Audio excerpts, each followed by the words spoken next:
Merci de votre fidélité à cette émission de la direction de l'information. Pour ce numéro, nous recevons Marc Sakala. Il est le directeur des réseaux et services au niveau de l'Agence de régulation des postes et communications électroniques. Avec M. Marc, nous allons nous entretenir sur les équipements de terminaux de communication électronique qui ne pourront plus rentrer au pays sans la validation de l'Agence de régulation des postes et communications électroniques. Merci M. Sakala d'avoir accepté notre invitation. Merci, monsieur. Alors, vous avez tenu récemment une réunion avec les distributeurs. Ici, il était question de faire une mise au point. De quoi il a été question?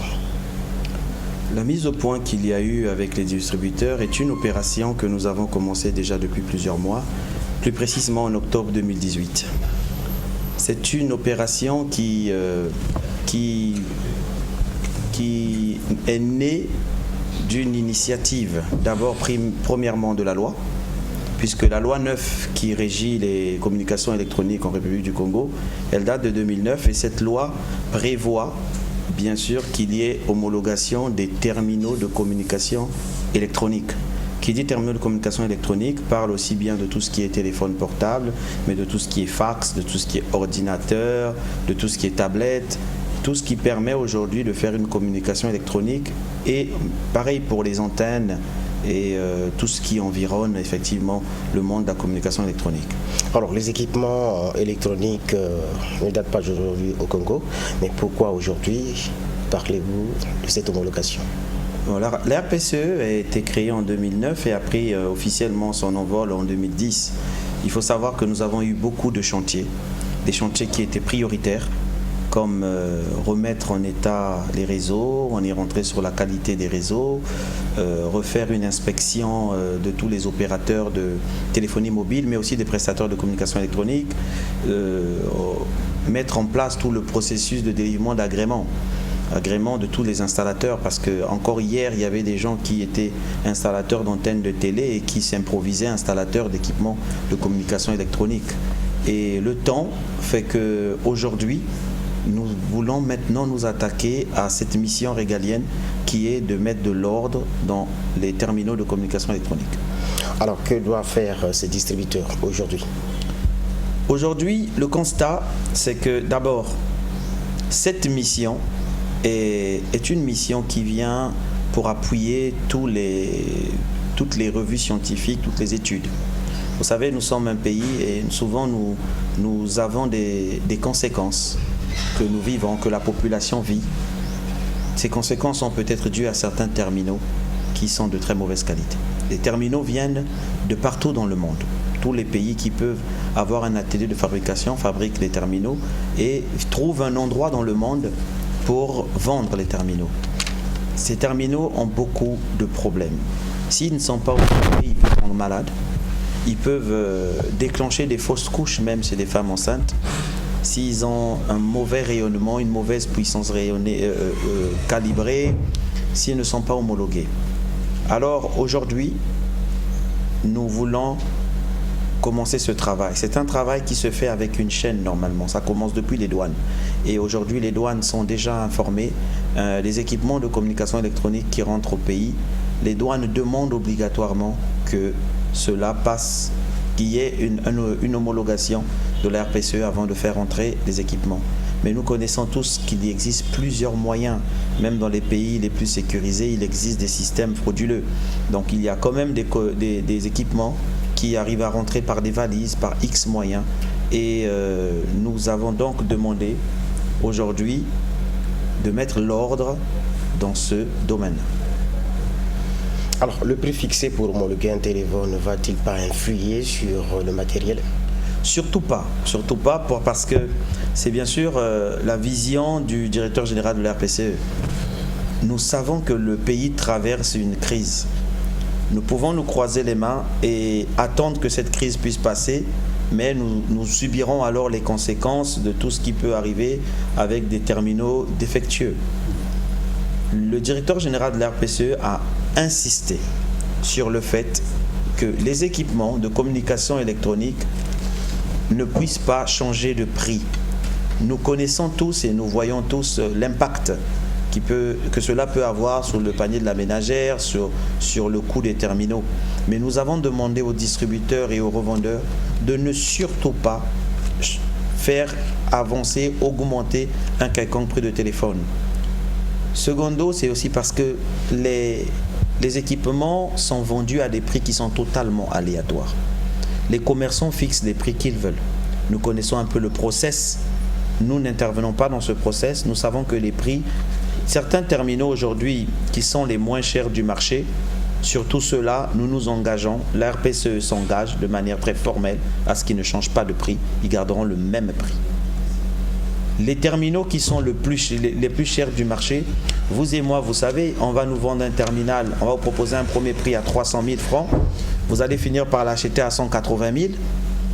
Vous ne pensez pas que les 2 000 francs d'homologation sont totalement inconnus pour l'utilisateur, mais sont totalement absorbés dans les bénéfices de celui qui vend le téléphone. Alors, pour l'utilisateur, le client qui va acheter un téléphone au marché, comment reconnaître que ce téléphone est homologué? Nous avons commencé un travail aujourd'hui. La première étape consistait déjà à réunir tous les distributeurs et revendeurs, à demander qu'ils aient tous des agréments, donc qu'ils soient autorisés à vendre. Dans un pays normal comme le nôtre, les distributeurs doivent être connus, ils doivent être recensés. Dans les pays développés, vous n'arriverez pas à aller ouvrir une boutique de téléphone sans avoir un agrément de l'Agence de régulation des communications électroniques. Ce n'est pas possible.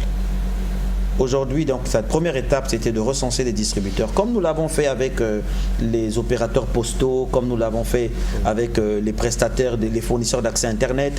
Aujourd'hui, c'est au niveau distributeur. Donc, première étape, c'est le recensement.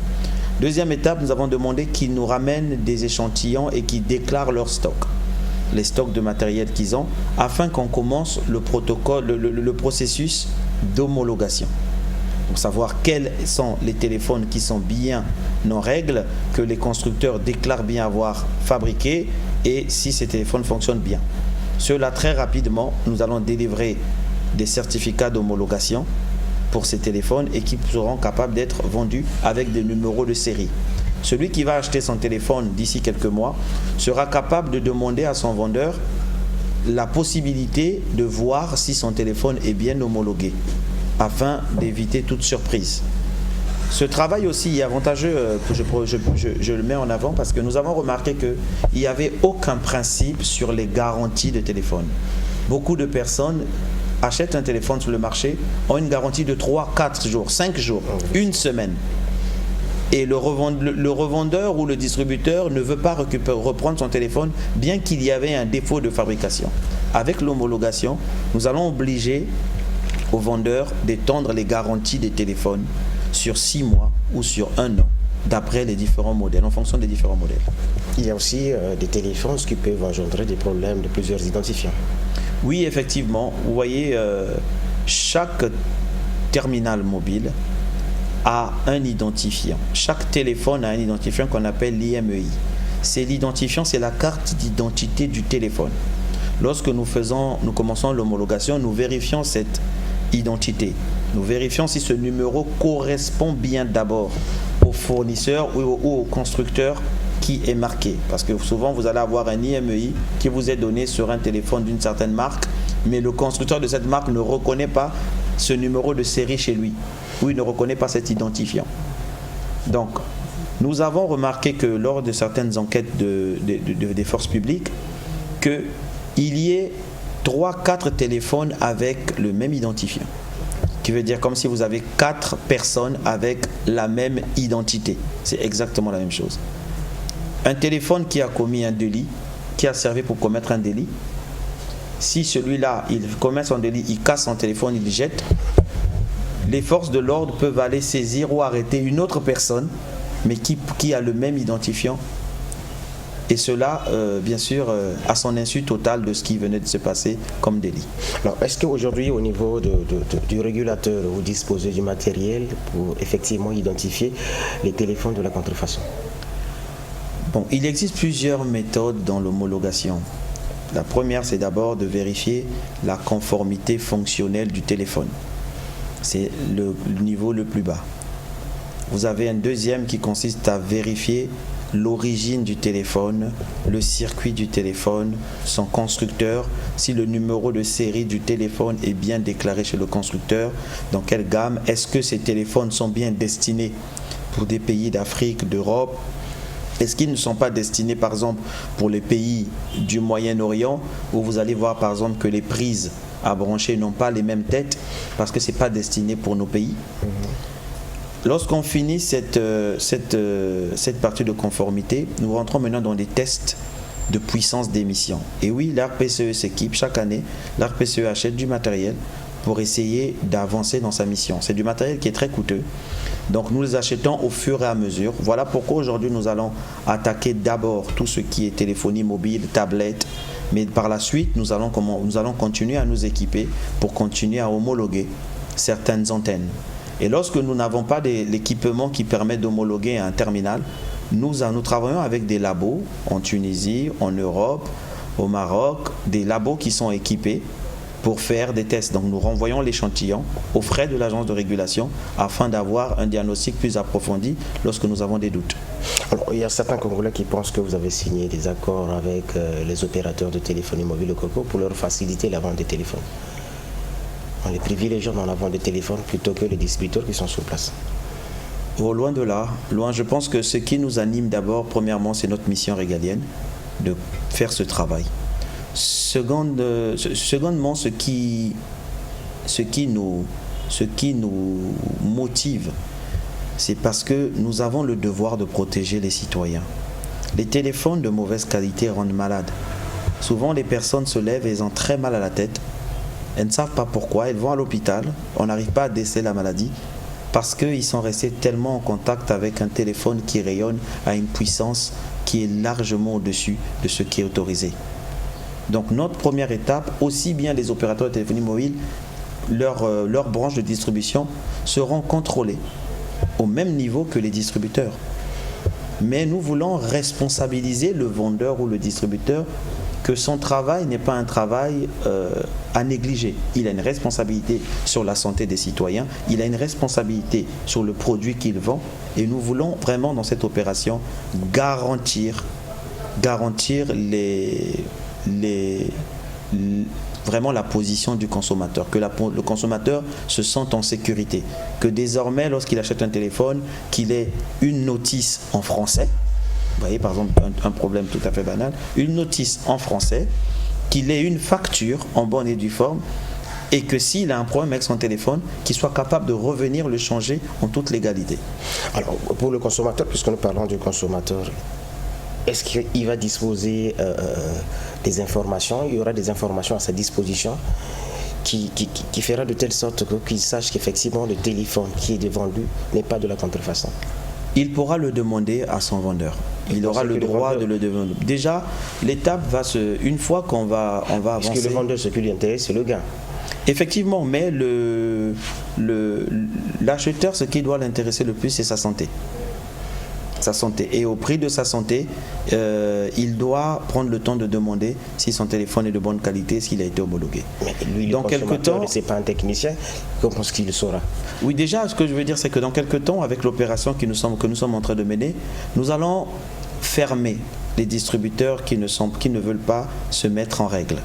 Notre but n'est pas de coincer les distributeurs, les vendeurs ou les revendeurs. Ce n'est pas notre objectif. Notre objectif est simplement de mettre de l'ordre dans un secteur ou dans une branche de notre secteur qui jusque-là a bénéficié d'une largesse de la part du régulateur. Aujourd'hui, le régulateur, dans ses missions, a décidé de s'occuper de ce problème. Et pour cela, tous les distributeurs qui veulent se conformer à la législation en vigueur rentreront dans les rangs, ils auront leur agrément, ils déclareront leur équipement, ils homologueront leur équipement et ils resteront ouverts, et seront capables de faire leur commerce librement. Mais cependant, ceux qui ne vont pas faire seront, bien sûr, fermés. Mais il y a des distributeurs malhonnêtes. Dans le lot de téléphones homologués, ils peuvent insérer un autre téléphone de la contrefaçon. Comme je vous le dis, logiquement, un distributeur qui est agréé nous garantissons qu'il fera du bon travail. Mais derrière, comme cela se fait... Est-ce qu'il y aura des opérations de contrôle? Bien sûr. Comme cela s'est fait, par exemple, sur l'identification des abonnés. Nous sommes derrière les opérateurs de téléphonie mobile. Nous envoyons des gens dans l'anonymat aller acheter des SIM, essayer d'acheter des SIM sans identité. Nous envoyons des gens qui ne sont pas de l'agence de régulation, puisque nous sommes connus auprès des opérateurs. Nous mandatons des gens qui sont des clients X qui viennent acheter, essayer de se procurer une SIM sans identification, afin de voir si l'opération est bien suivie. Et quand cela ne va pas, nous sanctionnons. Parce que l'État nous donne ce pouvoir. Il sera de même sur celui qui a agréé. Il y aura des contrôles, il y aura des gens qui viendront, qui achèteront des équipements, qui demanderont à voir la preuve, et sur tout ce que nous allons collecter, nous ferons des regroupements pour savoir si ce téléphone est bien homologué, si ce n'est pas une contrefaçon, si ce n'est pas introduit. Donc nous ferons des enquêtes sur le terrain obligatoirement. Il y a un délai supplémentaire qui a été accordé à ces distributeurs. Est-ce qu'on peut savoir davantage sur ce délai? Oui, ce délai a été accordé aux distributeurs suite à la circulaire du directeur général de la RPCE, sommant les distributeurs de rentrer dans les rangs. Ce travail, comme je vous l'ai dit, il a commencé depuis le mois d'octobre. Nous sommes allés vers les distributeurs, nous sommes allés les rencontrer. Certains ont été, courtois de nous recevoir. D'autres ont refoulé de manière inappropriée les agents qui étaient allés sur le terrain. Nous avons demandé une réunion avec ces distributeurs, nous avons communiqué. Certains sont venus, comme je dis, le 17 décembre, on a fait une grande réunion avec eux. Ils ont évoqué leurs problèmes, parce que le but pour qu'une loi soit bien appliquée, la manière dure ne passe toujours pas. Donc il vaut mieux commencer par le dialogue, voir, comprendre les problèmes, qu'est-ce qui empêcherait. Et le DG a pris des engagements pour pouvoir permettre à ces opérateurs de ne pas trop souffrir, parce qu'effectivement c'est une opération et tout le monde pensait que c'est une opération qui avait directement un lien avec un problème financier. Loin de là, nous avons dit aux opérateurs que tous les opérateurs qui s'engageaient à temps, nous regarderons cela, parce que le but pour nous n'est pas de cogner ou de fermer. Le but, c'est vraiment de protéger la population. Donc nous allons accompagner les opérateurs dans ce processus, les distributeurs dans ce processus, et en espérant que tout rentre dans l'ordre et que tout soit déclaré d'ici le mois de juin, et que ce soit une histoire passée, que tous les distributeurs soient désormais connus par l'État. Monsieur le directeur, nous allons souffler un tout petit peu en suivant ce reportage sur la réunion de mise au point que vous avez tenue mardi. L'Agence de régulation des postes et des communications électroniques entend mettre de l'ordre dans le secteur de la distribution des équipements électroniques. Pour ce faire, le régulateur a réuni les exportateurs et distributeurs de ces équipements pour leur accorder un délai supplémentaire afin de se faire délivrer les agréments nécessaires à l'exercice de leur activité. Ceci sous l'œil vigilant des associations des consommateurs. Il s'agit là, pour la RPCE, de s'attaquer à tous les équipements électroniques non conformes, source de nombreux problèmes, notamment de santé. Nous avons reçu beaucoup de plaintes et les consommateurs de téléphones portables peuvent en rendre témoignage. Il y a des téléphones qui sont mis sur le marché qui sont de très mauvaise qualité, qui sont des téléphones qui chauffent énormément, d'autres explosent, d'autres rendent malades à la longue. Nous avons des gens qui souffrent de maux de tête, de migraines, sans savoir que cela est dû au téléphone qu'ils ont acheté. Le Congo reçoit des téléphones qui viennent de plusieurs pays qui fabriquent. Parmi ces téléphones, il y a des téléphones de très bonne qualité, il y a des téléphones de mauvaise qualité. Il y a des contrefaçons qui ne sont pas reconnus même par les constructeurs. Vous prenez un téléphone d'une certaine marque, c'est vrai qu'il ressemble au téléphone de la marque, mais en réalité, tout ce qui est dedans n'est que de la contrefaçon. Et cela peut rendre malade certains consommateurs, peut rendre malade certains utilisateurs.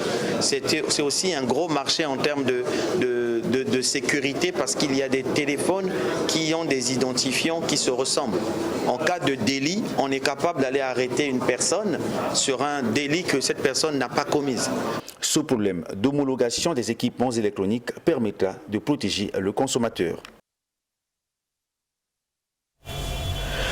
Monsieur le directeur des réseaux services, revenons sur le délai supplémentaire que vous avez accordé à ces distributeurs.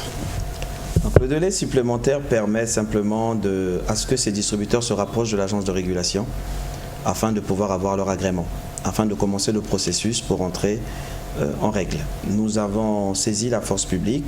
Il était question, le procureur de la République a été saisi, il était question que nous fassions une descente sur le terrain pour aller à ce moment fermer certaines boutiques et appréhender certains distributeurs. Les distributeurs ont demandé à être reçus une nouvelle fois par l'agence de régulation. Le directeur général a accepté de les recevoir et suite à leur plainte, ils ont dit qu'ils ne connaissaient pas la loi pour certains et que nous devons, pour le bon fonctionnement de cette opération, leur accorder un délai supplémentaire, ce qui a été fait par le directeur général. Comme je vous disais, le but ce n'est pas d'entrer en guerre ou en force avec les distributeurs et les revendeurs, c'est plutôt de faire une opération qui tend vers la réussite afin de pouvoir atteindre les objectifs de cette opération. Le montant pour les agréments aussi n'a pas été du goût de ces distributeurs. Effectivement, le montant pour les agréments n'a pas été du goût. Surtout pour un distributeur, c'est une dépense qui n'était pas prévue. Et le directeur général de la RPCE a pris des engagements. Nous allons recevoir d'ici 2 jours, nous allons recevoir l'association des commerçants afin de discuter sur toutes les modalités, savoir quel prix sera appliqué. Comme je vous l'ai dit, nous comptons déjà, je peux vous le dire un peu à l'avance, ôter tout ce qui est frais d'homologation sur les terminaux de grand public. Mais le but, c'est que, ou encore baisser à un niveau très bas. Le but pour nous, comme on vous dit, ce n'est pas une opération à but lucratif. Non, c'est plutôt une opération pour une mission d'État, pour protéger le citoyen et les consommateurs. Monsieur le directeur, quand on parle de terminaux de communication électronique, il n'y a pas seulement le téléphone, il y a d'autres appareils aussi. Oui. Est-ce qu'on peut avoir une idée sur ces appareils? Vous avez déjà les téléphones portables, un peu ce qui court le marché, mais vous avez les ordinateurs portables, les ordinateurs fixes, vous avez les fax, vous avez des imprimantes aujourd'hui qui ont des modems qui permettent d'échanger des communications électroniques. Vous avez tout équipement de rayonnement. Demain, on va s'étendre par exemple au kit oreillette Bluetooth qui rayonnent énormément dans le cerveau et qui, pour les mêmes raisons que le téléphone, pour des mauvais calibrages, peuvent être des sources de cancer de l'oreille. Toutes ces choses-là, nous allons rentrer au fur et à mesure. Des PABX, des PABX, ce sont des machines qui permettent de faire de la commutation d'appels. Mais nous le faisons déjà aujourd'hui. Nous homologuons des antennes, des opérateurs, nous homologuons des terminaux. Aujourd'hui, pourquoi il y a ce levier de communication? Parce que nous touchons le secteur le plus sensible, le secteur le plus courant, qui est celui du téléphone portable. Mais cette opération d'homologation ne commence pas aujourd'hui. La RPCE a déjà homologué plusieurs équipements des opérateurs et de certains distributeurs de la place. Ça va jusqu'aux télévisions. Aujourd'hui, nos télévisions ne servent plus qu'à voir la télé. Vous pouvez vous connecter sur Internet avec. Ils ont tous quasiment aujourd'hui, surtout dans les smart TV, vous avez des modems de communication. Toutes ces choses vont être homologuées. Alors, mais le distributeur sur le terrain, le délai que vous avez accordé, est-ce qu'il va se conformer ou bien il y a un autre délai que vous avez accordé à ces distributeurs? Vous savez, dans la chaîne, vous avez les importateurs, ceux qui importent le matériel. Eux, ils doivent demander, avant d'importer le matériel, ils doivent demander les certificats d'homologation avant que le matériel n'arrive sur le territoire. S'il y a déjà de matériel qui rentre dans le territoire, vous avez le distributeur qui reprend ça auprès de l'importateur afin de distribuer. Mais le distributeur, souvent, il a une boutique et il redonne à des revendeurs. Mais les revendeurs dépendent souvent d'un distributeur. Donc le revendeur qui va aller revendre le téléphone doit s'assurer en amont que le téléphone que le distributeur lui a donné est un téléphone qui est homologué. Alors ce distributeur aujourd'hui, que va-t-il faire avec le matériel dont il dispose aujourd'hui, qui n'est peut-être pas conforme? Comme je le disais tout à l'heure, il doit se rapprocher de l'agence de régulation, déclarer déjà le matériel qu'il a, et nous allons commencer les homologations déjà de ce qu'il a en stock. voir si parmi les numéros de série, de matériel qu'il a en stock, il y a de la contrefaçon. Nous dirons simplement que ces téléphones ne doivent pas être vendus. Renvoyez-les auprès du constructeur, auprès de celui qui vous l'a vendu, afin qu'il vous les change, parce que ceux-là, nous ne les homologuerons pas. Est-ce que ces mesures concernent, parce que nous parlons beaucoup plus du téléphone, est-ce que ça va au-delà du téléphone? C'est-à-dire que vous avez parlé tout à l'heure des postes téléviseurs, des imprimantes. Est-ce que ça concerne tous ces appareils? Effectivement, ça concerne tous ces appareils. Comme je vous disais, aujourd'hui, il y a une levée de bouclier simplement parce qu'on parle du téléphone portable qui est un outil aujourd'hui qui fait partie de notre vie courante. De quasiment 80% de la population aujourd'hui a un téléphone portable. Mais le travail touche un plus grand champ. Des téléphones portables, comme je dis, des fax, des téléphones fixes, de tous des appareils de communication électronique. Monsieur le directeur, il ne nous reste plus assez de temps. Quel est le message particulier que vous pouvez adresser à ces distributeurs, mais également aux consommateurs qui nous écoutent en ce moment? Ce que je veux dire aux distributeurs, c'est qu'il ne faut pas qu'ils aient crainte de se rapprocher de la RPCE. Je pense qu'aujourd'hui, avec toutes les réunions que nous avons faites ensemble, nous avons rassuré les distributeurs que notre méthode n'était pas coercitive pour frapper ou pour faire mal, mais c'était plutôt une méthode d'accompagnement. Donc nous leur tendons la main afin de travailler ensemble, afin de leur faciliter leur business. Pour le consommateur, nous voulons primo rassurer le consommateur que cette opération est à son bénéfice. Le consommateur doit se sentir en sécurité lorsqu'il achète un téléphone portable. Il doit sentir sa famille en sécurité. Il doit bannir les formes. Par exemple, nous avons vu aujourd'hui certains produits alimentaires dont nous avons les vidéos sur Internet, dans les réseaux sociaux, sur des produits qui sont injectés dans du poisson, dans du poulet. Et aujourd'hui, on peut manger certains produits sans se rendre compte. Aujourd'hui, c'est ce que nous voulons éviter avec les téléphones portables. Nous voulons éviter d'apprendre qu'un téléphone a explosé. Voilà pourquoi nous avons commencé à faire ce travail. Alors, ce que je vais rajouter, c'est que le consommateur doit être rassuré, au nom du directeur général de la RPCE, que ce travail n'influera aucunement sur le prix des terminaux. Le consommateur qui m'écoute là, il doit être rassuré que le prix du terminal restera exactement le même. Oui. Quand je parle de terminal, je parle bien sûr de téléphone portable. Le téléphone portable ne changera pas de prix. Nous nous sommes engagés avec les distributeurs du fait que cette opération n'influe pas sur le prix de vente des téléphones portables.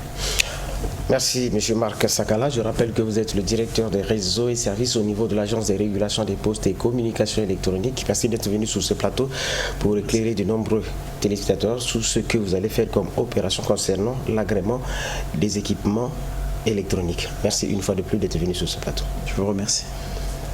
Alors, c'est par là que nous terminons cette émission. Merci de nous avoir suivis. On se retrouve le mardi prochain pour un autre numéro du Plus de la rédaction.